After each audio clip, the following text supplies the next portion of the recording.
Good morning, good morning, good morning. I think we're live now. All right, let's pick up where we left off a few weeks ago, 2, 3, something like that, weeks ago, in 1 Peter. We're just going to jump right into the deep end, buddy, because we're coming up on one of the most difficult to interpret passages, for sure, in 1 Peter.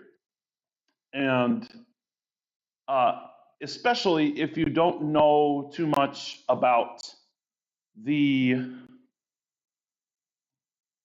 first century,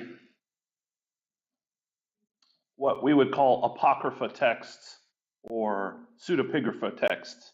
Pseudepigrapha just means pseudo, fake, or not real. Epigrapha, written by somebody who's got their name on it, an epigraph, like we would say. So it's a work with somebody's name on it who it's kind of obvious it wasn't written by that person, but it's supposed to be a story from that person's life. And what I'm referring to here is First Enoch. The book of Enoch contains several books inside of it. The first of those books is called The Watchers. And you will find a lot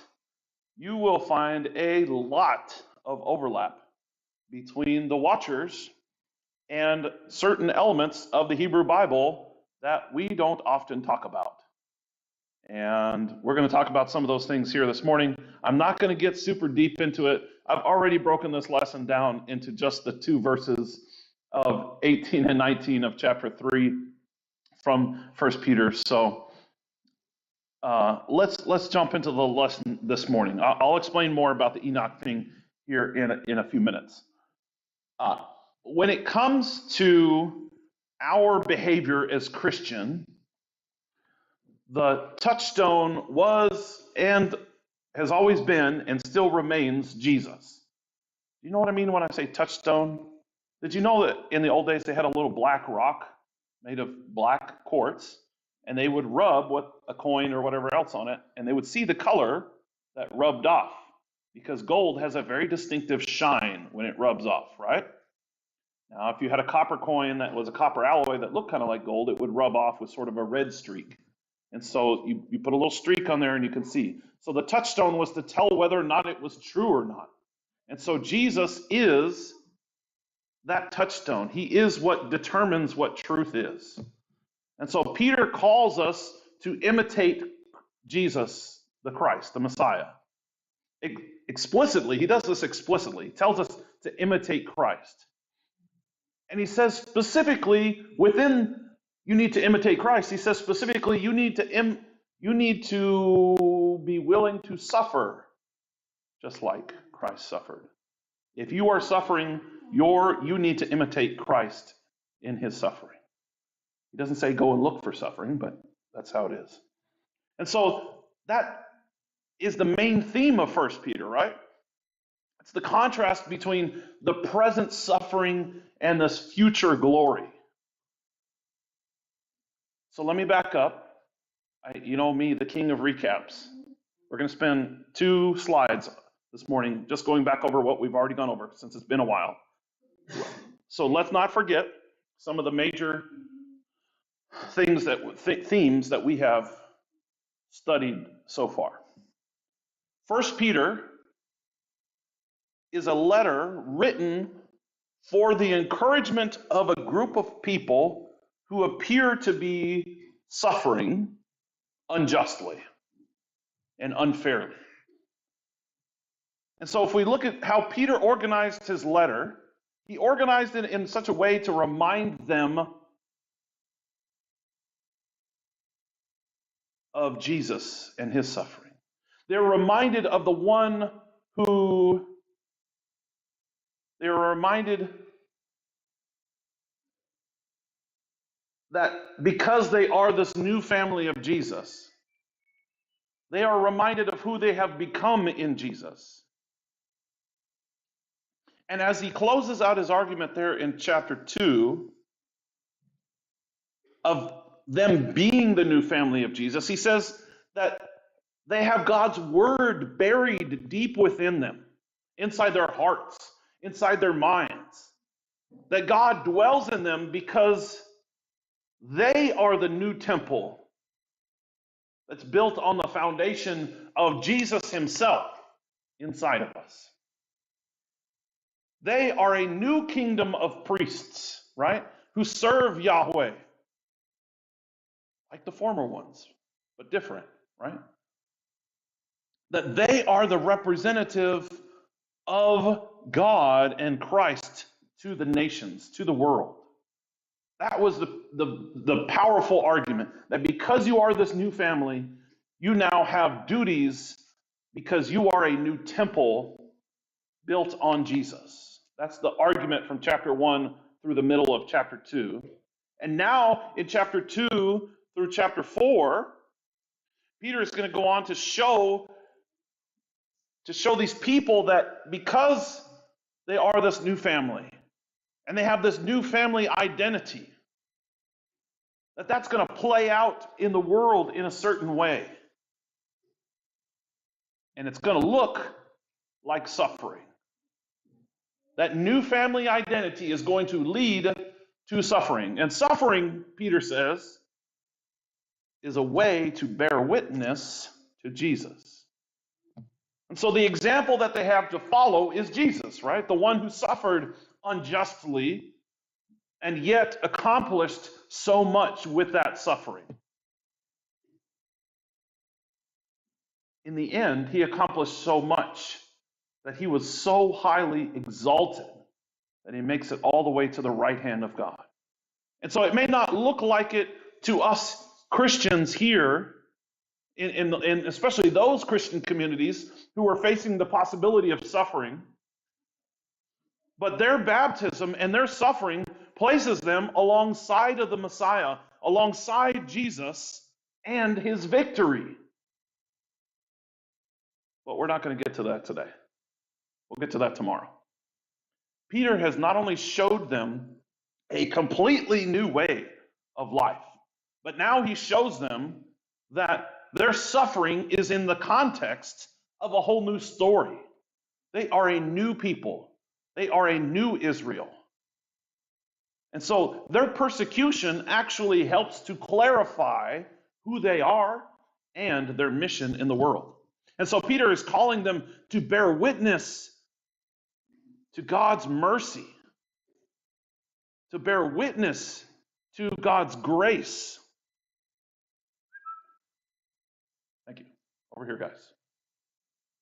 Peter is calling them to bear witness to God's mercy and grace, the grace that he has offered to the nations, to all of the nations, in the fulfillment of his promise to Abraham. If they resist with violence, that would solve nothing and would betray the teachings of Jesus. The same Jesus who loved his enemies and died for them instead of killing them. Right? Even in this most difficult situation, we cannot give in. That's what Peter is saying. All right, so now we are back here in chapter 3. At the end of chapter 3 now, let me start off with a story. Our boys don't know anything about IKEA. Have you ever bought anything from IKEA? How can they sell that stuff so cheap? We all know, right? How do they sell it so cheap? Yeah, they don't put it together. Everything you buy from IKEA comes in a box and you have to put it together. Bookshelves, desks, beds, whatever it is. And so the classic dilemma is you've put this thing together, it's complicated with so many parts, you threw the manual away, right? And you finish this thing and you find this very important looking part. Everything seems to be working on this thing, but we find this part. And suddenly our heart sinks. Our morale is just like, oh no, where does this go? What is this thing supposed to do? Why didn't I notice it before? We thought we were doing pretty good. Well, what do we do now? This is exactly what we have here in 1 Peter. We thought we were doing pretty good, and then we get this little thing. What do we do now? I think a lot of people have that reaction when they first read 1 Peter at this point.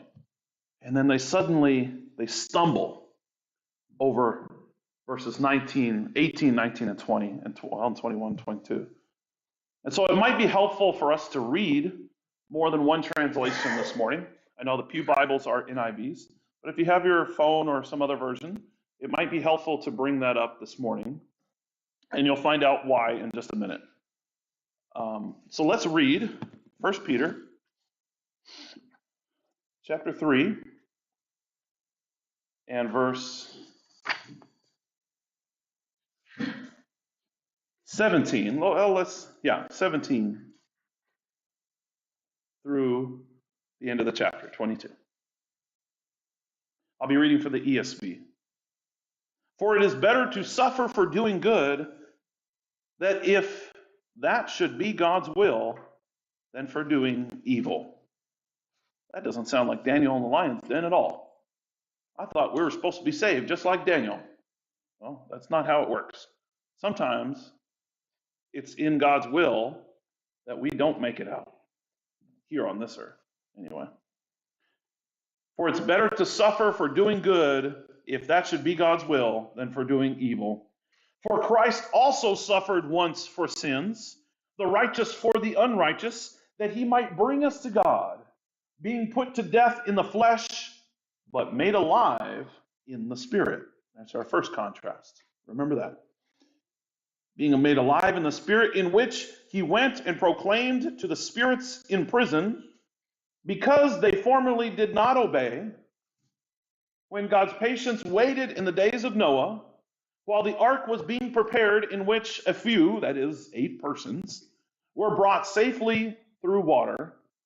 Baptism, which corresponds to this, now saves you, not as a removal of dirt from the body, but as an appeal to God for a good conscience, through the resurrection of Jesus Christ, who has gone into heaven and is now at the right hand of God, with angels and authorities and powers having been subject to him. Whew. That's like that little piece we just found. Where is this prison? Did Jesus go to, if you read the King James, it says that he went to hell. There's a lot of little things that we find here that are sort of out of place, seemingly. Now, enter the book of 1 Enoch. This is where it's important that we get a background to know what these people were thinking, right?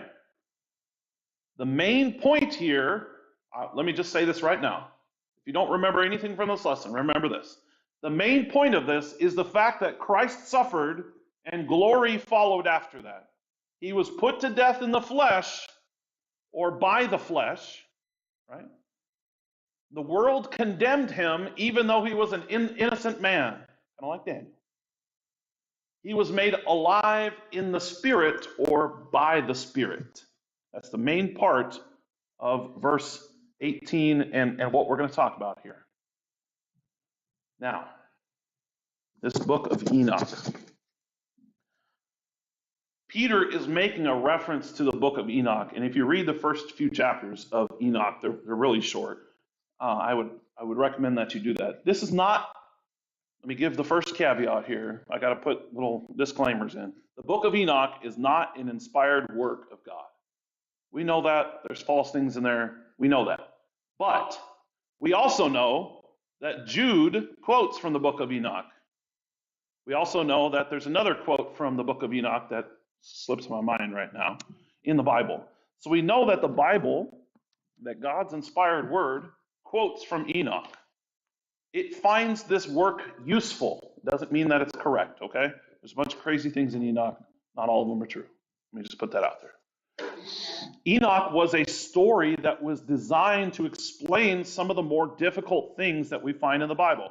First of all, who is Enoch?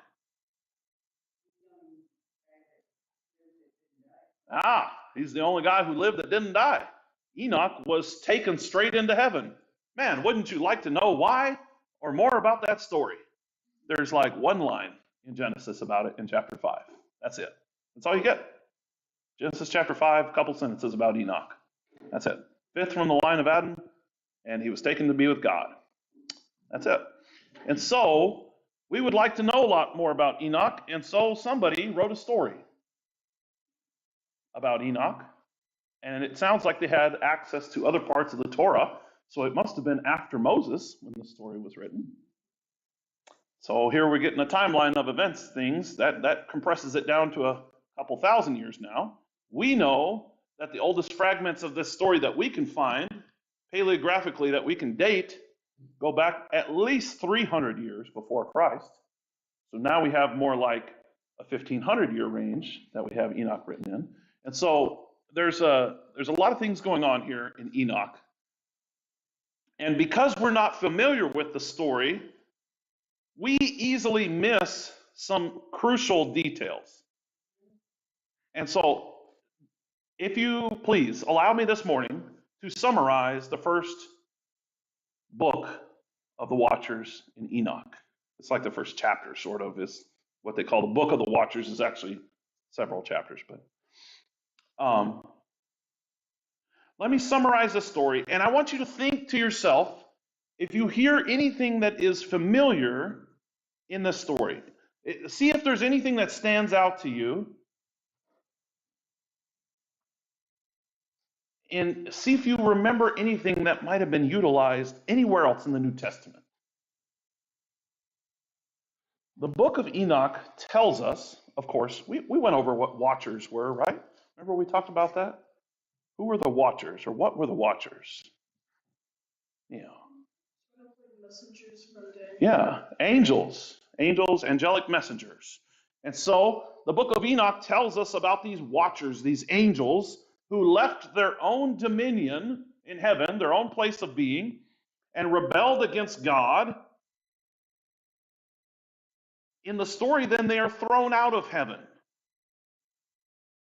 And in the story takes place after Enoch has ascended to heaven. So that's Genesis 5. What comes after 5? 6. What happens in Genesis 6? That's so crazy. Does anybody remember off the top of your head? You remember how those spiritual beings came down to earth and had children with the daughters of men? The Nephilim. That sounds familiar. Well, Mr. Enoch tells us this story of what's going on here. These angels who left their own dominion, rebelled against God. That happens after Enoch, because Enoch's in chapter 5.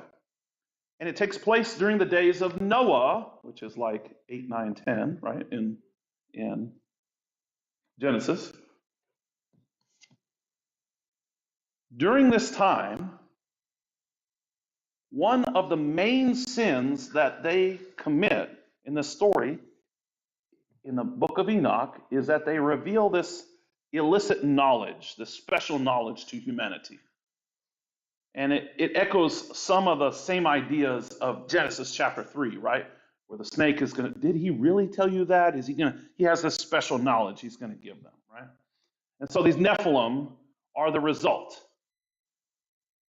And because of their sin, God binds these watchers, these evil ones that have rebelled. He binds them and he throws them into a place called, anybody know? Not hell, it's not Hades, it's not Sheol. It's, because we have Greek versions of this, it is Tartarus. Tartarus is the most bottom layer of how they viewed the entire pagan worldly system. It was the bottom of the barrel, like the bottom of everything that was ever created. The earth is sort of in the middle. If you went up, you were with the gods and it was all good. If you went down, you were, Atlas or Hercules, whichever one was holding up the earth down there. And if you went further down, it was all bad. And so they get sent down to Tartarus. Now, let's skip in our Bibles over to 2 Peter. You'll see where I'm going with this in a second.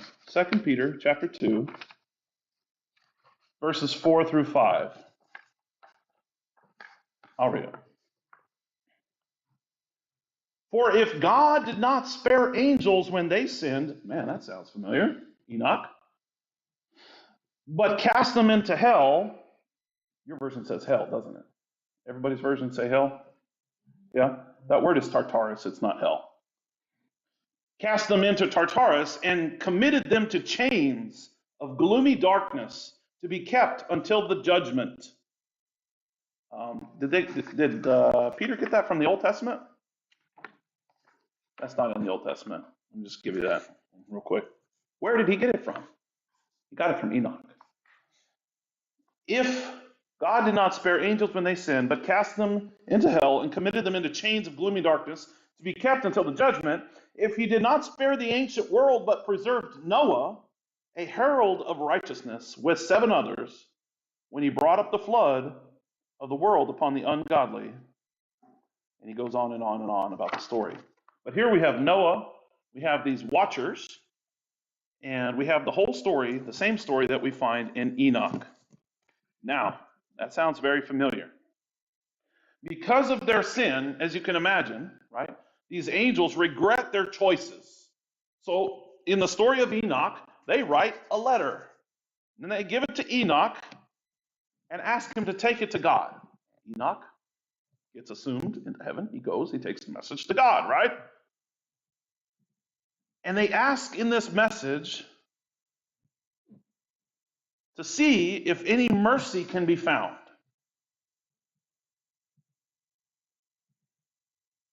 Enoch then delivers back the message from God. A reply. Right? And the reply that Enoch gives them, he doesn't just reply. The word that's used is that he proclaims to them. And that sounds familiar let's jump back to 1 Peter chapter 3, where we're going to stay now. 1 Peter chapter 3, that in verse 19, somebody went and proclaimed to the spirits who are in prison. In Enoch, that's Enoch. Here in our text in 1 Peter, though, that is Jesus. So, let's jump back to Enoch for a second. Enoch goes to God, he gives them a message, he delivers back them another message. He proclaims to these spirits who have been imprisoned, and he preaches them a message, but it's not a happy message, this message that Enoch preaches. Right?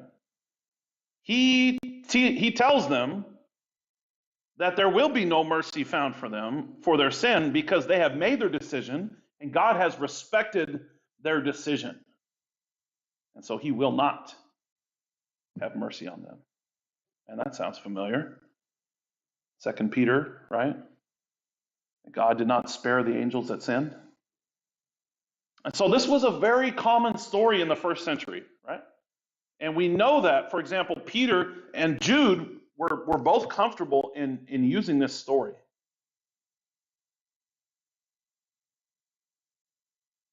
Because it represented, at least for them, at some level, truth.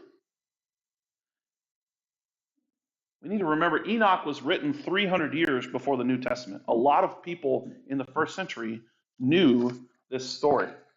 So let's get back to our text this morning and see how we can utilize this knowledge now to help us understand what Peter's trying to say.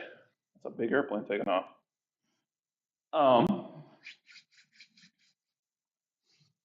So we have Noah, who is preaching to the wicked generation of his day via the Spirit of Christ. That could be an option. As we read through this, does it sound like in 1 Peter Noah is doing any preaching? Let's read it again. For Christ also suffered once for sins, the righteous for the unrighteous, that he might bring us to God, which being put to death in the flesh, but made alive in the Spirit, in which he proclaimed to the spirits in prison. Does that sound like Noah? Who's doing the proclaiming here? No, it doesn't sound like Noah. Not at all. Let's keep going. Because they formerly did not obey when God's patience waited in the days of Noah. Now Noah's mentioned. While the ark was being prepared, in which a few, that is 8 persons, were brought safely through the water. Baptism, which corresponds to this now, saves you. Not as a removal of dirt from the body, but an appeal to God for a good conscience through the resurrection of Jesus Christ, who has gone into heaven and is at the right hand of God, with the angels, authorities, and powers, having been subject to him. So I forgot to preface this. There are two main views in Christianity. One is the Catholic view, and one is the more Protestant sort of view. The first view that most Protestants hold is that Noah preached to the wicked men of his day via the Spirit of Christ somehow. And you can see how this is a very difficult reading to get to. However, because those men rejected Noah's message and did not repent, those men are now disembodied spirits. They are spirits that are separated from their bodies, that are imprisoned in torment, in Hades, waiting for the day of judgment. And this is contrasted with the obedient example of Noah and his family. And typically they connect this with 1 Peter 1 and verse 11 and 2 Peter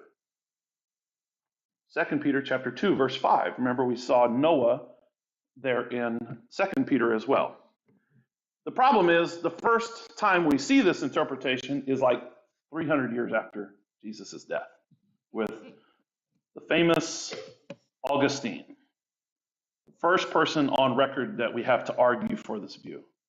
And so a lot of times this is called the Augustinian interpretation. This is the predominant view among most Protestants and among many churches of Christ as well, that Noah did this preaching. The second view is that Jesus' spirit descended into hell.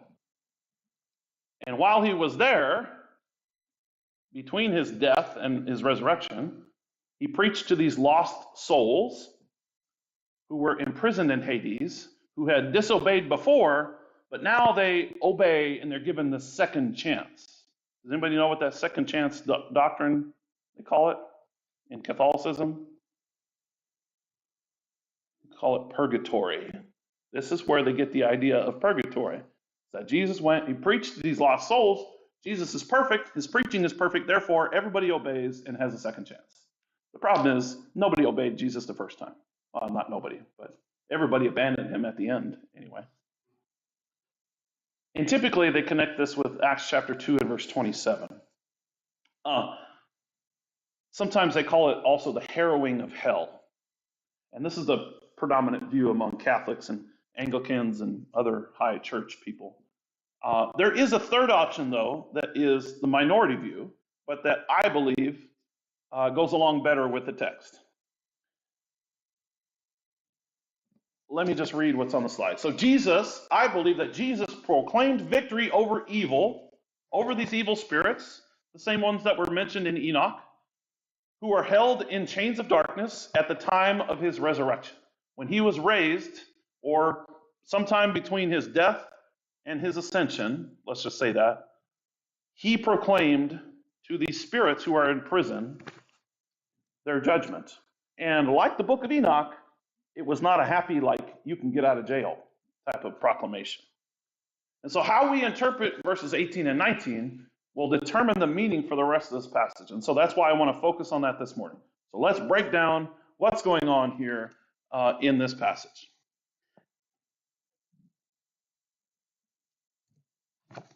Let's ask ourselves a few questions. We're not going to get to all these questions this morning, but I want to ask a few questions. What does this have to do with the context of 1 Peter? What does this crazy passage about Jesus preaching to spirits in prison have to do with 1 Peter? What does it mean to be made alive in the Spirit? Does that mean a little ghost comes out of me and goes somewhere and does something? Like, is that what that means? Where did Jesus go?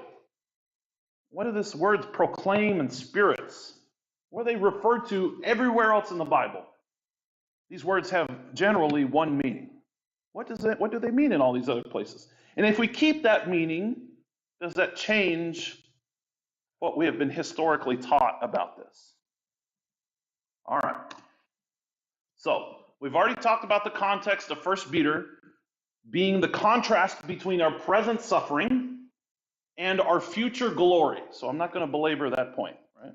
The main point of chapter 8 chapter 3, verses 18 through 22, is the fact that Christ suffered and then glory followed. He was put to death in the flesh, or by the flesh, people put him to death. And his physical body died, right?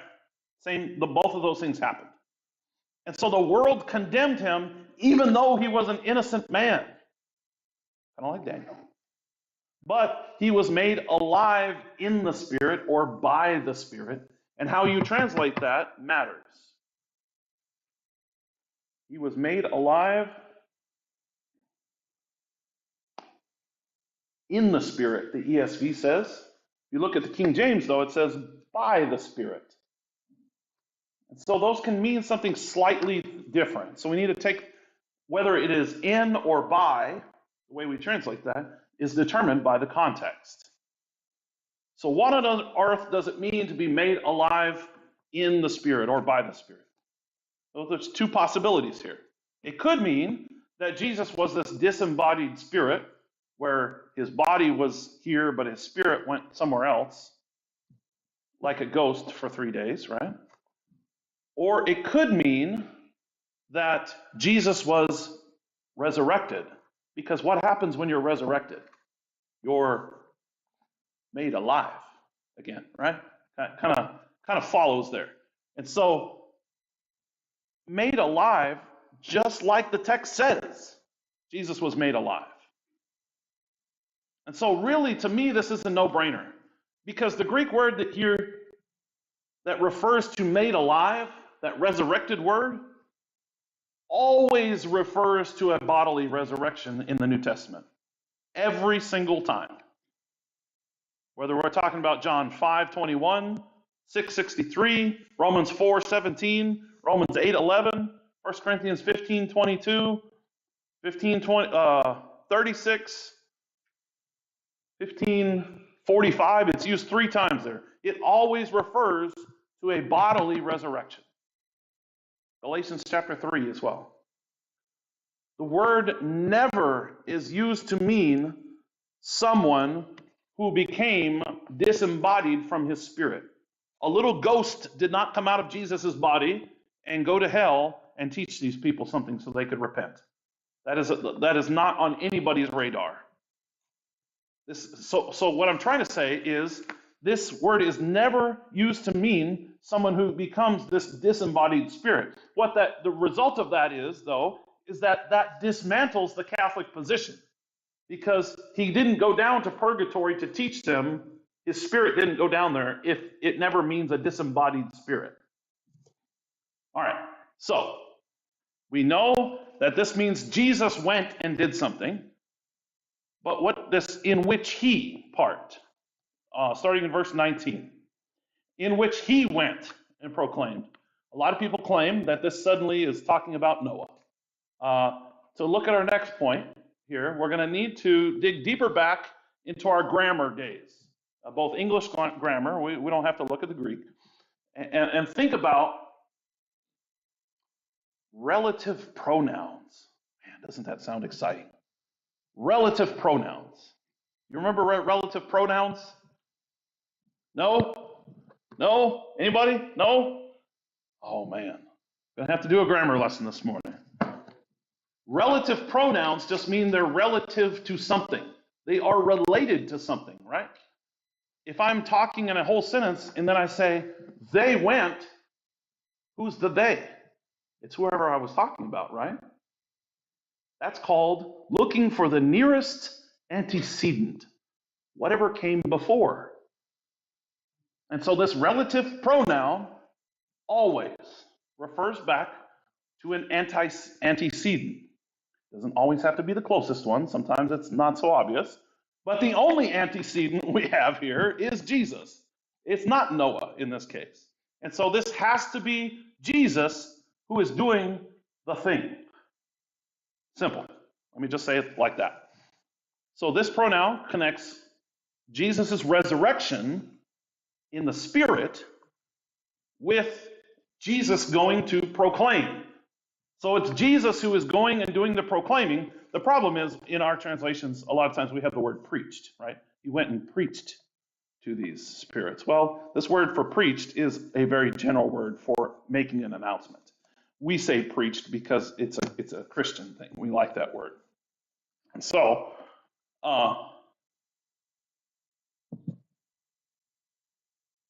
where did he go and preach these things?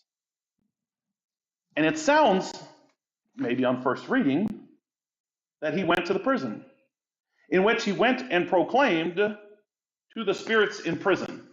Does he have to go to the prison, though, to proclaim to them? No.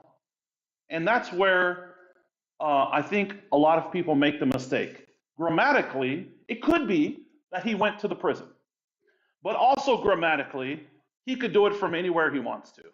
It doesn't say that he went to the prison. It says that he went and proclaimed this to these people who were over here in prison. Now, most of the time we would think he went to prison. But that's not the case here, and let me show you why. Because it matches the end of 1 Peter chapter 3, where it says that Jesus went to the right hand of God. So what I'm trying to tell you is that Jesus went to the right hand of God and made this proclamation to the spirits who are in prison.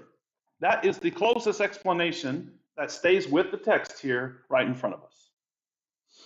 We don't have to come up with a whole doctrine of purgatory, like the Catholic view of this disembodied spirit thing that happened over here, and then come up with a whole set of dogmas for that. Like, none of that has to happen if we just stick with the text here. It's this. Where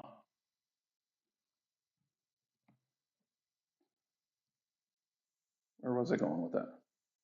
Now, we didn't talk about what was preached. So we talk about who went there. We talk about where he went. He went to be with the Lord. We find out later in the chapter. Now, what was preached? That word keruso, like I said, it's a general sense of making a proclamation or making an announcement. So what was proclaimed? Well, we already know that this isn't a message of second chances, right? Because that's not a thing. Like, you don't get a second chance.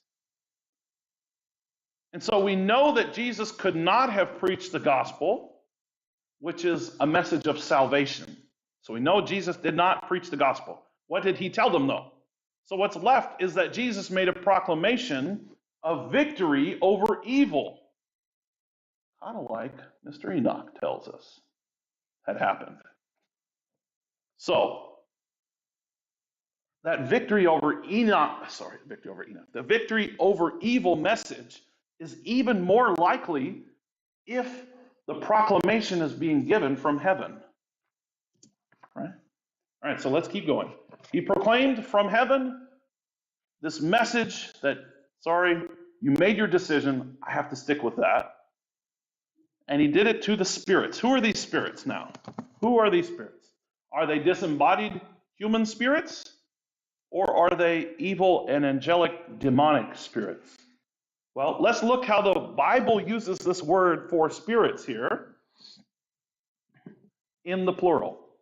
Every time the word spirits, this pneuma word in the plural though, every time it's used, except for one in the New Testament, it is referring to demons and not humans. In fact, half of all of the uses of this word spirits in the plural are found in the Gospels and in the book of Acts. And they all undisputedly refer to demons, right? It's used 7 times in Revelation, right? 4 times it refers to the spirits of God, so they could be good spirits or bad spirits. And twice it refers to demons in chapter 16. Remember, the spirits of God are in chapter 1 and chapter 3, 4, and 5. The only place in the New Testament where it can be shown to refer to humans is in Hebrews. And so based on usage and probability, it's likely that whoever these spirits who are in prison, whoever they are in 1 Peter, they're not human, is my point. So we kind of talked about what or where is this prison. The only other place that this is found in the Bible with reference to spirits is Revelation 18 and verse 2. So let's look at this, because the word does not mean, this word that's translated prison does not mean place with the bars. It just means a place where they're kept, and not even like a house. It could be just a location. Let me read chapter 18, verse 2. This is when the doom of Babylon is being proclaimed in the six bowls of wrath, and the seventh bowl of wrath and Armageddon are happening. And so Babylon is falling. And now in chapter 18, Babylon is fallen. And where does she go? After these things, I saw another angel coming down from heaven, having great authority, and the earth was illuminated with his glory. And he cried out with a mighty voice, saying, Fallen, fallen is Babylon the Great, and she has become a prison, a dwelling place of demons, and a prison of every unclean spirit, or a haunt, like a place where they're kept, of every unclean spirit, and a prison of every unclean and hateful bird. So these spirits, or this particular one, Babylon, is fallen and kept in prison in this one location. So this is not like a literal prison with bars that we're talking about. This is a location where they're kept. Now, let's put this all together and see if we can wind this all up into one cohesive thing this morning where we can sort of cut it off. I'm going to stop here for time's sake, is what I'm saying.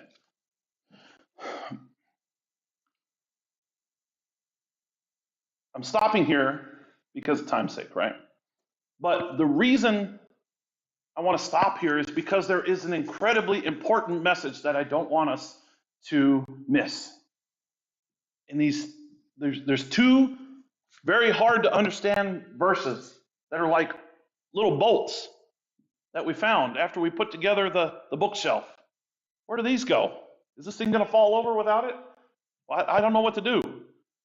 So I want to tie all this together here this morning. What we need to know is that Peter's message to us is that when we are facing trouble, when we are facing persecution, Jesus the Messiah, he wants us to know that Jesus the Messiah has fulfilled the hope of Israel by defeating all of the angels and the evil spiritual powers in this world. Jesus has done that already. The ones who were responsible for wickedness and corruption from ancient times, from Noah's days, the Nephilim, all those crazy stories. Jesus has defeated those people. And it may not look like that to us as Christians, because when we look out the door, we see lots of evil things going on, right? It may not look like that because of the suffering that we endure, right?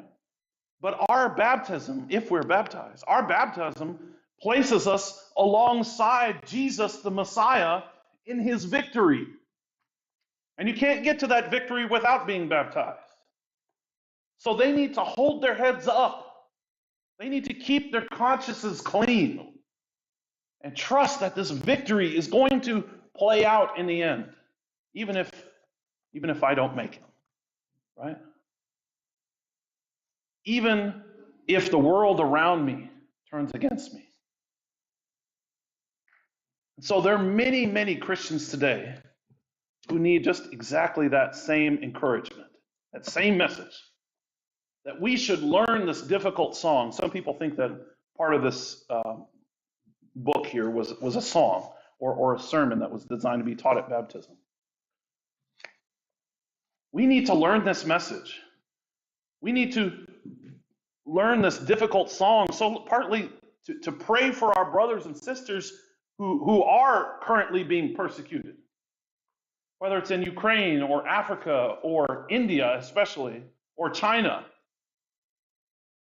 Partly we need to learn this lesson so we can pray for others, but partly because we need to prepare ourselves for the day when when suddenly we need it. We need the encouragement because persecution is at the door. Our friends that we thought were our friends, that were in power, like Daniel, have turned against us, even to the point of killing us. We need to learn to hold our heads up, to keep our consciences clean, and to trust that Jesus' victory will be played out in this world. And next week, we're going to see how that happens. How Jesus, through baptism, now saves us. Let me back up and say it how Peter says it. Next week, we're going to see how baptism now saves us through the resurrection of Jesus, the Messiah. This morning, if you haven't been baptized, you need to be. You are not in line with the Messiah. You can't claim victory unless you have been added to the family. And the way you're added to the family is through the washing away of your sins in baptism. That's the message for this morning. If you need baptism or you need the prayers of the congregation, please let us know so that we can help you become a part of that new family, the new family that has the victory through Jesus. That's the lesson for this morning. We'll look at the rest of the chapter next week. It's good to see everybody. See you all next week.